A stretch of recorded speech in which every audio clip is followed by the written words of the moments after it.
And here's Tigers top prospect, Jackson Jobe, kind enough to take some time to hop back on the show as he's already working his way back from that little, I would just say flare up. What do we want to call it? You look like you're feeling good now. You mentioned that, you're already back at the field, getting going. How is everything going for you? How you feeling? And thanks so much for taking the time from the recovery to come and talk to us.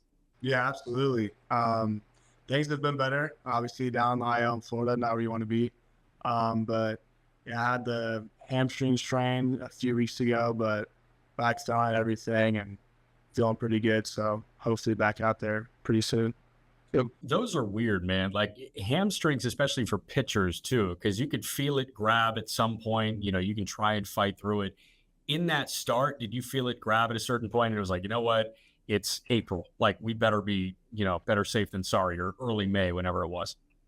Honestly, no, like you're just such a freak accident. I think I think I was through 3 innings, like had been throwing well, felt perfectly fine. Velo was normal, everything fine. And then randomly on the second pitch of that 4th inning, I just felt like a grab in like my hamstring. Like we all thought it was a cramp at first. And then when got it looked at, and it was a strain, but like weird. Like I've never dealt with hamstring problems in my life. Like trained lower body pretty hard. Like it was just one of those weird things. Like down in rehab, gonna learn from it. Obviously, like I do every time. But definitely not ideal. But yeah, it's just kind of out of nowhere, honestly. Especially with you throwing the way you were throwing. And at that point, I think you had, 7 consecutive no-hit innings, and it might even go back another, extra inning or two to your 3 starts ago. But even you talk about the velo being there through those 3 innings of that start before you came out, you were averaging 97.5, on the fastball, and no hits, 5 Ks through that. How are you feeling now in terms of just working back? And I know you've been getting the work in on the field and everything. And, again, you said it's kind of a unique and new thing for you to really have a lower body issue like that. How quick was the, okay, I'm feeling better now, and where do you feel like you're at in terms of, getting back on the mound? Yeah, knock on wood, honestly feel great right now. Obviously, like I got a little bit more to go on my rehab, but I only took a few days off of throwing. So it's different than like my injury last year. Like I, one, had to make sure my back was okay, and then 2, like I had to take a month and a half to like rebuild my arm back from zero. Which like isn't the case this time. I was fully built up, took a few days off throwing. And now it's just kind of getting the hamstring used to taking on some stress on the mound. And so, like I said, I don't want to put an exact date on it, but I'll be back. I'll be back soon. Yeah, I feel good. Everything's been going well. Trainers down in Lakeland are the best. Like we work our butts off. So just got to keep grinding for a little longer and hopefully get out of here. How have you been killing time in Lakeland? Because I know the rehab, it's like, hey, you're there, you're all about it, but then you have a lot of hours in the day where you're just kind of hanging out. What did you do? Were you watching a lot of ball? Were you playing video games? What was up? Yeah, no, that's definitely the worst part. Just gone from in the season, like you're so busy, and then coming out here and it's like you got like 12 hours of the day to yourself after rehab. But no, I go through phases. Like I'm not a huge video game guy. Like I'll go through like a week or 2 phase of like grinding the show, or like I really like Netflix, like movies and shows and stuff. I'm trying to get into reading, but can't quite do it. I read a book last year in rehab. So if I find another good one, I'll take another one down. Yeah, just like doing random stuff, like watching baseball, stuff like that. Kind of bounce around doing different things. What'd you read? Are you a fiction guy, or is it like sports? Are you reading sports? I read a sports psychology book called Greatness by David Altuch, and it was like I hadn't read a book in a while when I read that book, to be honest. But that was the most I've enjoyed like reading probably in my whole life. I love that book. I gave it to my dad, and then recommended it to a few guys. So yeah, that book was really good. I love that. I mean, we always talk about the mental side of it too. And I'd imagine like when you're going through that rehab process, which was extremely extended last year, probably good timing to dive into something like that. And what's crazy is since we last talked, I think it was right around early August of last season, which was right when you were finally kind of, everything was kind of off in terms of getting unleashed. You're going 5 innings. You're back in high A, and we were talking about that. But then after that episode, you went on to just dominate through high A, even a start and double, and then the Arizona Fall League. So we haven't really had a chance to talk since that domination and that stretch where you're striking out everybody and walking nobody. I'll get those exact numbers in a moment. But can you just talk a little bit about how the rest of that season went for you since the last time we talked? Because you were saying how you felt great and how you felt pretty much as good as ever. And you know, the numbers, the velocity, everything would back that up.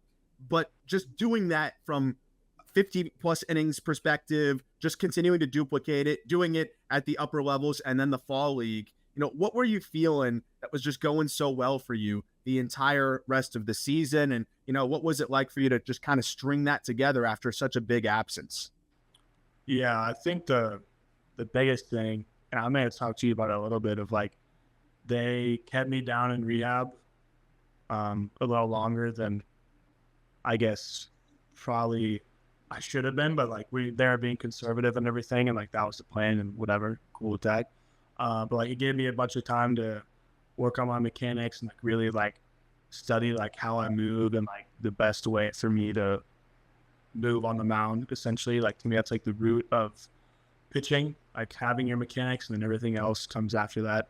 And I felt like I was just in a really good spot.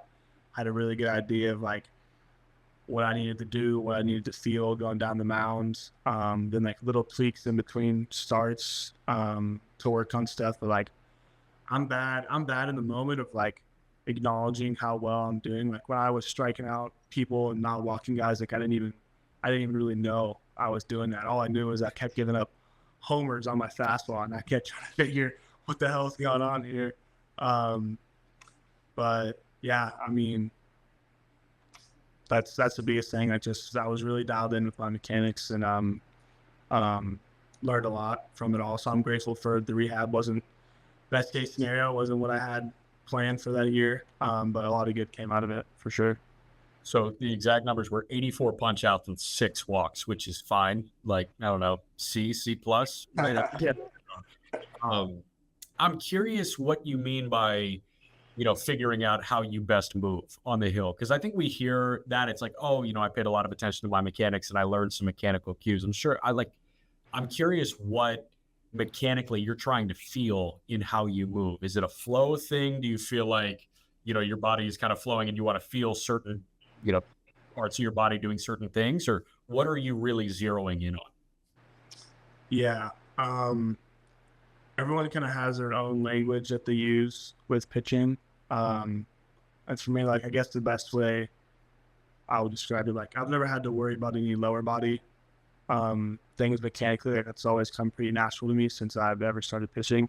It's all just been upper body related. So for me, it was and still is staying closed with my front side and not flying open, making sure that all my energy is going towards the plate and not like pulling off at all while I'm throwing. And then another big one, which was mainly for my back, was to try to keep my upper body, like my spine, as neutral as possible as I was moving down the mound. So I wasn't getting into like back extension early and then being in back extension and rotating and just like putting extra strain on the spine. And like all those things were mainly just to keep me healthy, but they also translate to like performance. And like, obviously I want to throw harder if all my energy is going straight towards home plate. Just figuring out those things. And like, I still am young, but like last year, like I just didn't really know a lot about mechanics. I didn't know a lot about my mechanics. Everything that I did came from a pitching coach or someone else just going, hey, like do this. And I was just like, okay. I didn't really know what I was doing. I was just doing what they told me to do. So it gave me time to like really learn that for myself. And it was honestly a blessing in disguise because now I can get done with games. And even during the game, if I feel like something's off or like I miss with the slider arm side, I'd know like the adjustments to make mechanically in the moment. So you mentioned the long ball, and I think that was even something you had mentioned on the last episode you were on. And I had the same reaction of just like, okay, you're being too hard on yourself kind of thing. But, you know, as you watch the rest of the season go, and again, I mean, it makes sense when you're as talented as you are, I'd be pissed every time someone squared it up too. but you did end up keeping the ball in the yard a lot more down the stretch and in the Arizona Fall League. I know you gave up a couple home runs there, but that's a launch pad. And over your final 6 starts, which was your final high A start, a double A start, which was your first double A start, and then those 4 appearances in the Arizona Fall League, you allowed just 2 home runs. Do you think was there something that clicked for you there location wise with the heater? Did you feel like maybe you were just pitching better through that stretch, or it was just a little bit coincidental? Like, did something click for you in terms of your expectation of keeping the ball in the yard through that stretch? Because it particularly stands out in the Arizona Fall League where, I was watching balls 88 off the bat get out of there. So it can get pretty tough to keep it in. Yeah, I definitely learned like where my fastball plays best. Kind of found like my safe zones, especially for like when I fell behind 2-0 or 3-1. Like, obviously, don't just want to throw a heater down the middle. So figure out where like your safe zones are. I got to call out with my fastball. And then going into the fall league, I've always been a guy that threw from the first base side of the rubber. And my first outing in the fall league, they moved me to the middle of the rubber. And then the last 3, they moved me to the third base side just to try to get like more deception on my fastball. And so that helped a lot.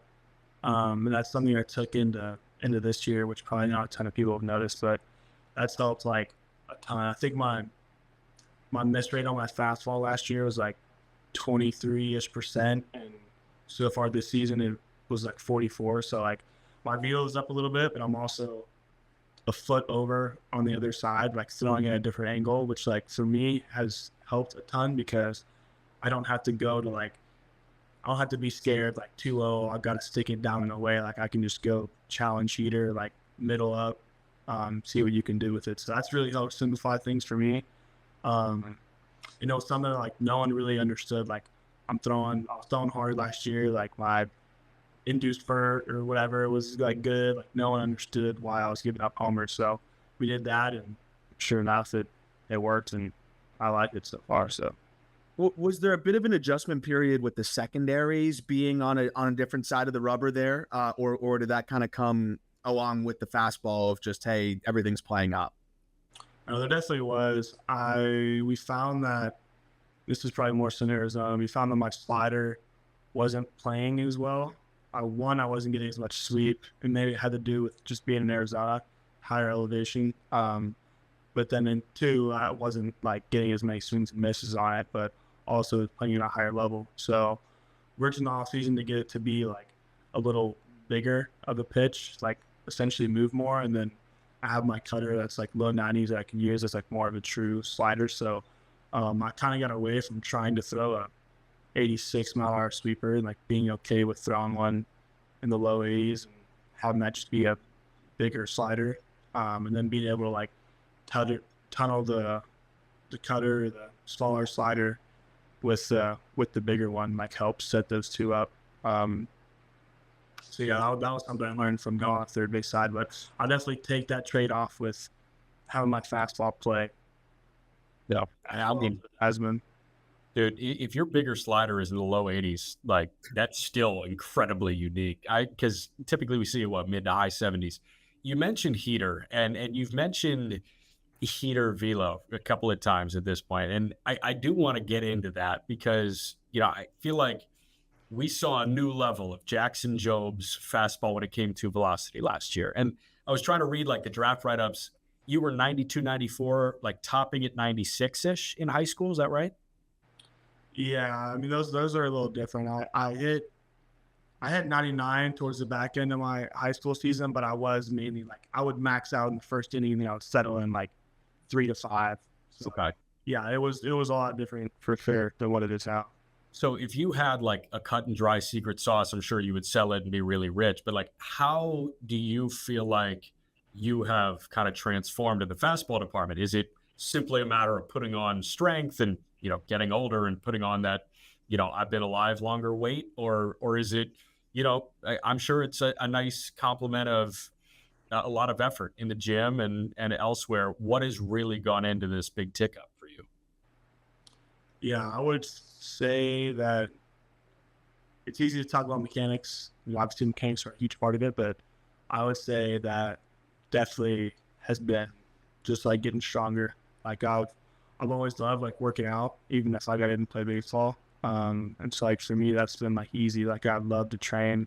I love to be in the gym, and I've gained like since the day I was drafted, I've gained like 30 pounds. So like for me, I definitely think that that is a big factor, as well as like going through my back rehab and like hammering core like every single day. Like that's not something I'd ever done really. I was just hitting legs, hitting biceps, chest, and doing all that stuff. Like still doing mobility, but like kind of neglected the core. So that was a weak spot for me. Got exploited. Obviously had the back injury and grinded through that. Came back, was throwing harder, and then kind of same thing this offseason. Tried to bulletproof my core and gain some extra weight. And here we are. So this season was interesting in terms of out of the gate. You know, there was a couple outings where I think you walked more in the first two outings than you had like the entire year prior, but then walked right in. And like we mentioned, like no hits anywhere. I was curious, like, was it a little bit of that just getting your feet back under you as the season, excuse me, started?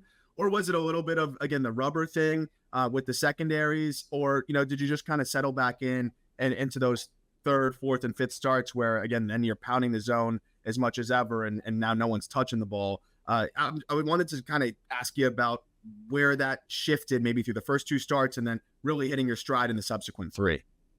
Yeah, I think it was a little bit of both. Like, one, it being early, and then two, like, I also hate bringing up the rubber thing because I don't want to sound like I'm like making excuses because like I threw there in the fall league and didn't walk any guys, but I definitely think I'm getting used to that still. And first two outings definitely showed it, but I think the difference from the first two to the last few were just like me being more comfortable with it and trusting my stuff and figuring out that, oh, like my fastball is playing better. I don't have to go stick it on the black every time. Like if it's 2-0 or even 0-0, I can just throw a heater middle, challenge him, and most of the time it's going to go in my favor. So figuring that out and kind of like simplifying things, like, okay, I'm over on the third base side now. It's going to be harder to command the ball because I'm so used to throwing the first base side. Like, let's just attack guys, you know, beat them to 2 strikes and put them away. So that's kind of the trade-off. Like my stuff's playing better from the third side, but from the third base side, but had more like command, I guess, with my fastball on the first base side. So it's like the give and take of that, but no longer, it'll definitely work out. I'm still getting obviously used to it and figuring that out. Well, and to your point, those 4 outings before the little hammy tweak, the whiff rates on your fastball were ridiculous. And I know it's a small sample, but at the same time, it's 4 full starts for the most part, 54 plate appearances, and you know you had an in zone whiff rate of 26% on the heater and an overall whiff rate of 20%. Like that. Did you start to like see that anecdotally? You know, where you again like you could maybe even you weren't even trying to go middle, and maybe it runs back over the middle a little bit, and you're like, man, I'm still getting swings and misses. Like, could you really feel it to another degree? You know, over those last 4 starts that you've had. Yeah, I think the one I really saw it in was we faced Harrisburg my second to last start. So the start before my injury is when I really saw it. I was like, okay, like my fastball became like me last year being afraid to throw it to now like being like, all right, this is like a real weapon. Interesting. I'm curious about the acclimation process to double because there are a couple factors that could have gone into you kind of shedding that acclimation process. I know everybody has one where it's like, hey, new level, exciting, new challenge. How much did last year's like great one start that you have do that? And two-parter, the Double-A debut at the end of last year, but then big league spring. Like, how much did big league spring help you when you went to Erie and it was like, you know what, like I can demolish this level? Yeah, I held a ton. This is definitely the most confidence I've had in my career. And obviously I threw in that one big league game, didn't face any big leaguers, but I faced a ton of our guys in the backfields, faced our AAA team in the backfield, faced our AA team on the backfields. And I was throwing well. So like I knew what to expect coming into it. Just like early, the only thing hurting me was walking guys, which is just stupid. Don't need to do that. But yeah, no, like I feel good for sure. like put in the work. Obviously, you can like see the numbers, read the numbers. Like I know my stuff is good, so it's just kind of attacking guys, pitching with confidence, and yeah, pretty much keep it simple.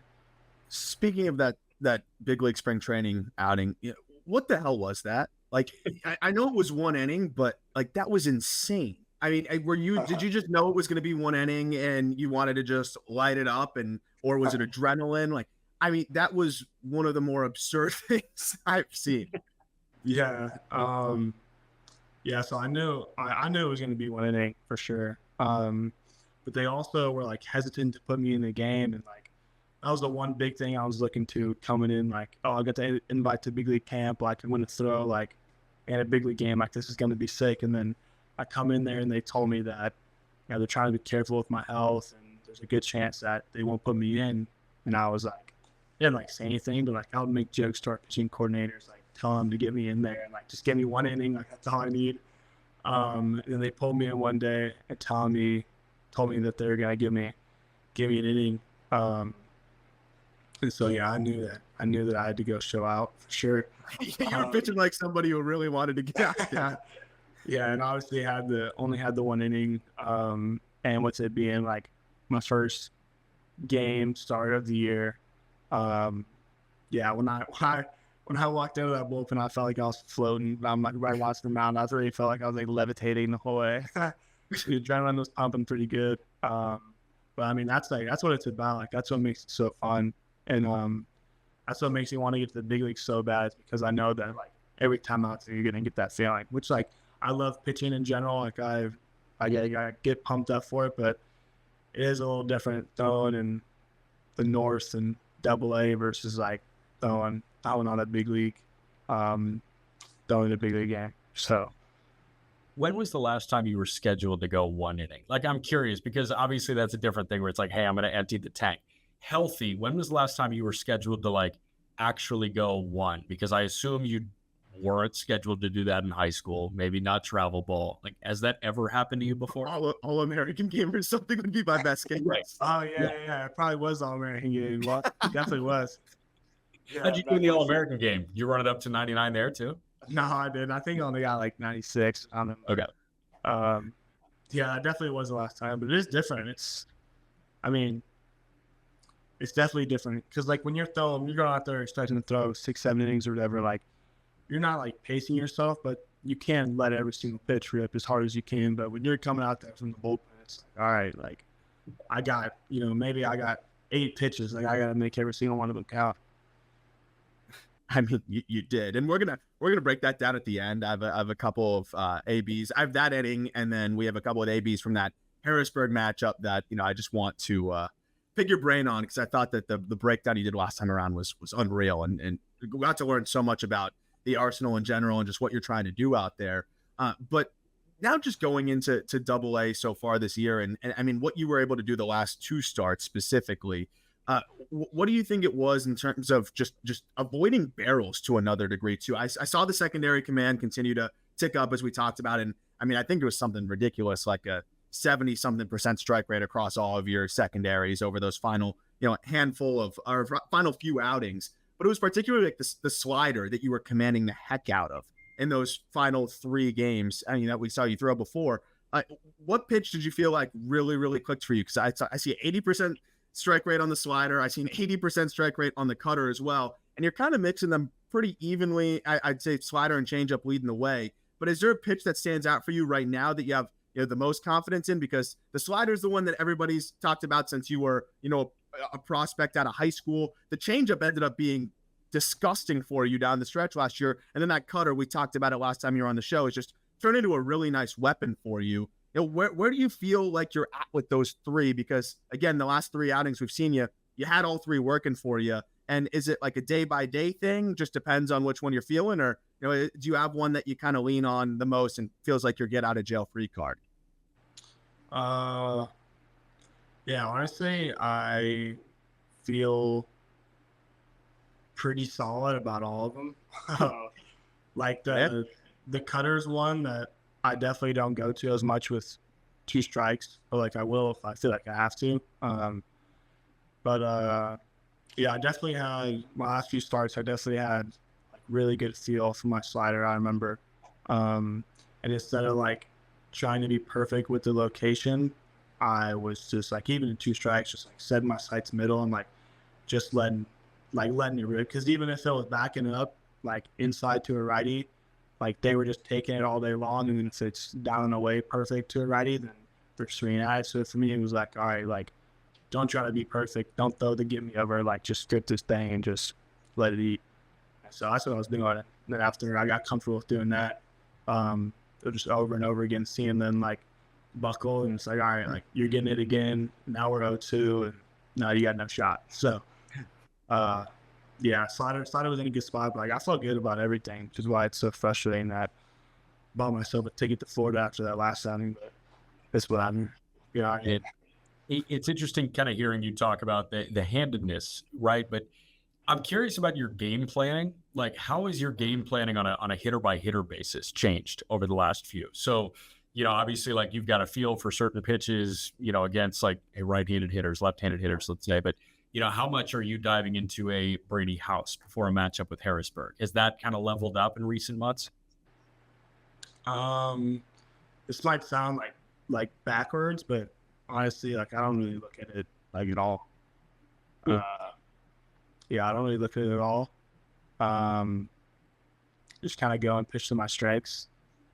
Like I was gonna know who guys are. Like I played with Brady House and those guys, but like I know like 9 times out of 10, if I throw a pitch that with conviction that I feel good about, like I'm gonna get a good result.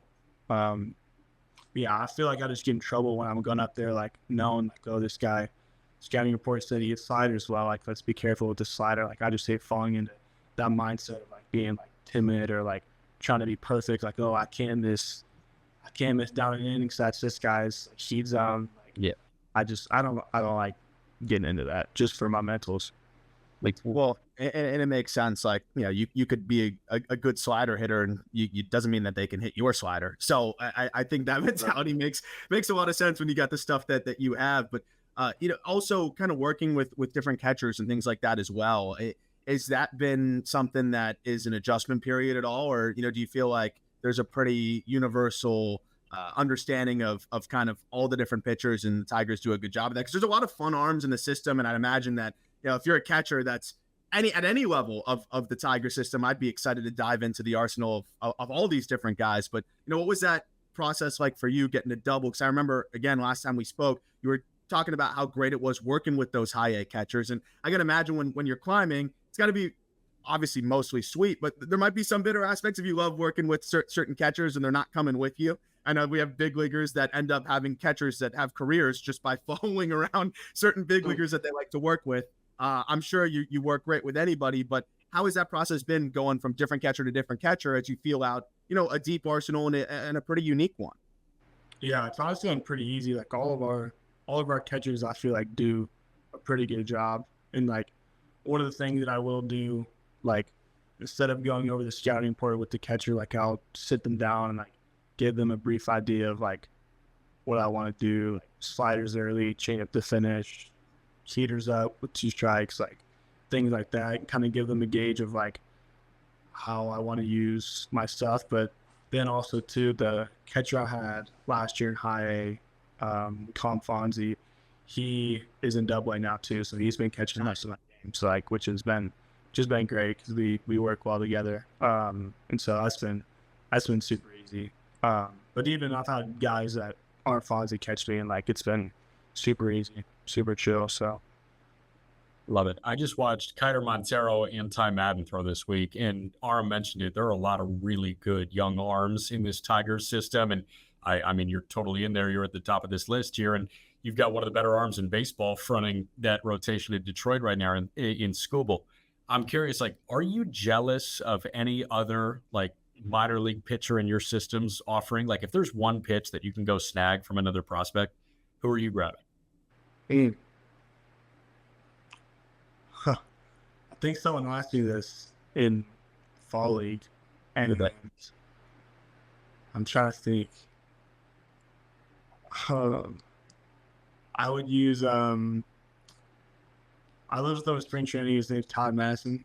Hope he doesn't see this, but probably his fastball. He's got a really good fastball. He averages like 20 vert. He's like way over the top and like had a ridiculous amount of swing and miss last year on his fastball. So I'd probably use him. I think that's why I sit in Arizona. But yeah, I don't want to pump his tires too much in case he does end up seeing this. Understood. He's on the mend, right?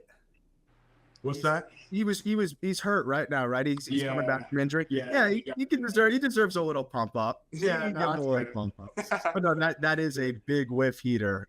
And but again, yours is too. But that is a great question. One of the last ones I have before we dive into just kind of a couple of the breakdowns here in a couple of the ABs on the big league side. What has it been like just to be able to watch such a talented rotation all of a sudden, start to see it come together a little bit, and see a team that you could be joining sooner rather than later that continues to get closer and closer to being able to compete. But just the Tigers pitching in general, I mean, it hasn't been this good in a long time. How has it been to just watch some of those guys up there throw, and how excited does that make you to just be another face added to one of the more talented young rotations that we have in the American League? Yeah, no, it's crazy. It definitely makes me feel like I got to work harder and do more just because like it's such a deep, not even from the big league standpoint, like go to our AAA, we got Kyler Montero, like you said, Brant Herter, Tom Madden, like we just have so much pitching depth. It's like, obviously they're shoving in the big league. So it's like, it's not an easy team to make. It's not an easy rotation to be a part of. So, if I want to get up there sooner than later, then I gotta do my thing to get up there. Like it's cool, obviously, like want everyone to have a ton of success. And it's been really fun to watch. So especially Schoolable too. Like he's been unreal. Since he came back from whatever surgery he had last year, he was nuts. And then coming into spring training and everything, it was lights out again, obviously. From your perspective, what makes Scooble so impressive? Because from someone that has ridiculous stuff as well, and I think is on a very similar trajectory to do very similar or better things at the big league level. Like I love to hear when you're on that path, like, and watching somebody like that, what stands out to you when you're like, man, it's impressive how he does this or that. Yeah, when I watch him, I think obviously it helps being 6'7" or whatever he is, left-hander that throws upper 90s. But from watching him, I feel like he does a really good job of commanding his fastball, with it even being like 98 to 100. And then like his splitter is nasty. And I think he would even say that those are probably his two best pitches. I think he has like a sinker too, and then the slider, and then maybe a curveball. But his fastball changeup combination, I think, is pretty dang solid. Jack, you got anything else before we go into the breakdown here? Good, man. Let's watch some video. Awesome. So we'll go spring training first, because again, like I was just most excited to just ask you what the hell this was. And I wasn't watching live, and I just remember just seeing Twitter go crazy. I'm just like, Jobe just hit 100, Jobe just hit 101, Jobe just hit like 102, and it was like the clips were insane. And I was like, we just got to pull this and just have you walk us through it. For those that are listening on audio, I'm just gonna talk about what pitch you throw and then interrupt me whenever. Like you're encouraged to interrupt me whenever you want, just so people on the audio side know what's going on. But again, first pitch fastball is 100. And I love how it cuts to like a coach on the side just writing something down, like right away. Watching on, yeah. Next pitch is 98. So these both miss up and in. I'd imagine that's just you being juiced up and ready to go. But then you lock in, and was that a backup cutter that gets you inside? That was a backed up cutter. I was really trying not to walk this guy in 4 pitches. It's what I was really trying not to do. What made you go to the cutter after missing with 2 fastballs there? Honestly, my catcher just called cutter, and I felt I felt good with throwing it, and I just threw 2 fastballs at this kid's head. So I was like, yeah, maybe we try the cutter here. Really good answer. It's a good answer. And you end up getting the ground out. And then did that kind of calm you down a little bit in terms of just like, okay, I'm settled in now and I'm going to start just ripping strikes? Yeah, 100%. Because even those first 2 pitches, even though the first one was 100, like I I was really just trying to get it in the zone. Like I didn't feel like I could rear back it. And then I fell behind 2-0 and I was like, gosh, shit, here we go. And then I didn't want to throw from the stretch either because I'm trying to light up the radar gun. So I was like, I gotta get this guy up. So he grounds out. You get to the next batter, and it was a slider that you get him to ground out on, 84, which after seeing 100, I mean, no wonder he grounds out. And then the first pitch to the next batter is a disgusting slider at 85. Just bites right off the plate. He swings and misses right through it. The next pitch is a fastball that you elevate at 1-0. This is the most unfair sequence ever. So you go slider, breaking away, 85, he waves at it. Then tunneling off of that, 101 with ride at the top. And now you're ahead 0-2. After those two swings, I mean, at that point, you can do anything you want. Are you, because of like just wanting to light up the radar gun? I don't remember what the pitches that you go to here, but are you like ready to just rip another fastball? Or do you want to make him, do you want to soar here on the sweeper? Nah, the one I threw, it's either a fastball or a changeup, but I remember the fastball that I threw to this kid. Yeah, I remember like trying to 102 pretty hard. So 102 just misses just outside, and now it's 1-2. Again, like if I'm this guy, I'm like, I don't know what the hell I'm doing at that point if I'm noisy. So you go to the 1-2 pitch, ends up being a changeup that misses down. So now you're at 2-2. Again, you can kind of go to anything. You realize you're throwing triple digits. You go changeup again.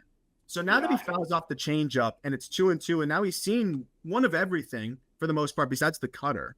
What are you thinking here? You think you can go back to the express and just blow by him, or what are you feeling here? Or are you just again going with whatever the catcher tells you to throw and throwing it?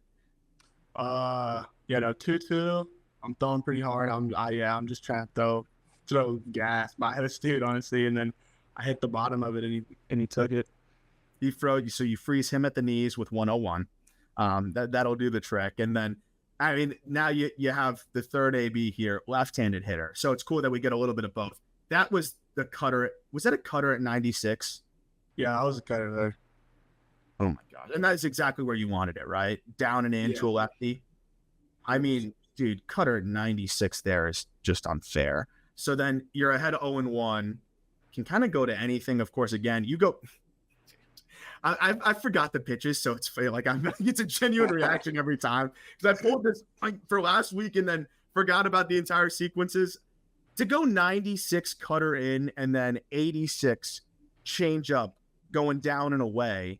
I mean, at that point you can go to whatever again. You showed him those two pitches, but he wasn't even close on either of them.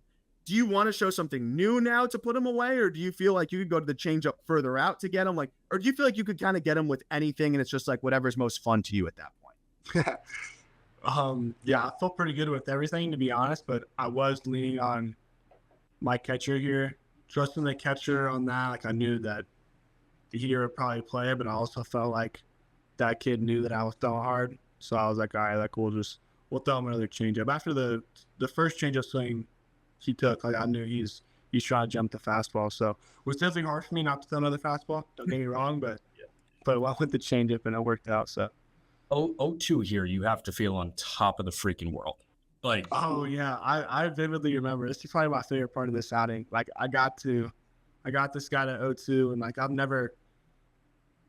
rarely pitched in front of this many people, and I've never like thrown in the ninth inning, and I got this dude to 0-2, and like I could feel and hear like the crowd, like everyone going crazy, and I was like trying to like calm myself down. Like it's probably better that I threw the changeup because I might have thrown a fastball at the back net.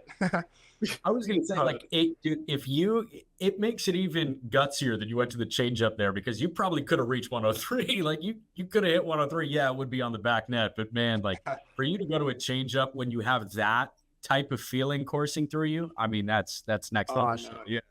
Definitely mature decision on me. I would not have done that last year. I would not have done that last year at all. So with such a field pitch though, too, how do you throw such back-to-back such good changeups when you're so fired up? And, you can see the fans, by the way, giving you like the slow clap, like this is to win, a big ball game in September, like, or something like that at the big league level. Cause I think everyone's just knows who you are and wants to see you, just dominate. And it's like the appetizer for the main course that's not too far away. And but how do you throw two changeups that well when you're that fired up, when it's such a feel pitch? I think it's just like being able to slow it down, like when the crowd started going crazy. And I can't even imagine what it's like in America, because this is a fourth of the people they probably get when it's maxed out. But just like quieting everything down, like understanding that you're getting amped up, but just like being able to like take a deep breath and really just like slow it down. And like that's what I did here. And changeup worked out. So it's definitely the right pitch to go to there. Yeah, this was pretty good. We got a few more. This is now in Double A, one of the last outings so far from this year, and a really good Harrisburg lineup. That I'll just talk about the pitches, and then you let us know, when you want to chime in. First pitch was a fastball to Brady House that just misses outside, and I think that was at like 97, 98, and you go right to the next pitch with I think it was a slider. He fouls it off there. So now it's 1-1. You got the fastball and the slider that you've shown him already. Then you go fastball, and this time kind of running back up and in. Do you feel like those pitches tunnel really, really well off of each other to righties, even if you miss maybe a little bit with the slider, or if you leave the slider up a little bit? Because that slider, he fouls off, and then you go with the fastball that seems like it almost starts at the same point and runs a little bit inwards on his hands, and he fouls it off for the second strike. Yeah, I think I saw that he was late on the breaking ball, and then I went to the fastball after that. So I'm like, if you're late on the breaking ball, then we are not going to be on time for the fastball here. And he was not. He was even later on it, and that gets you to 1-2. So what are you thinking at that point? Late on the heater, you don't want to like give him something that he can catch up to, but also he might be cheating for a heater. Like, how do you kind of balance that thought? Yeah, I think with a guy on second, I'm less gonna go for this fastball. Yeah, let's change it.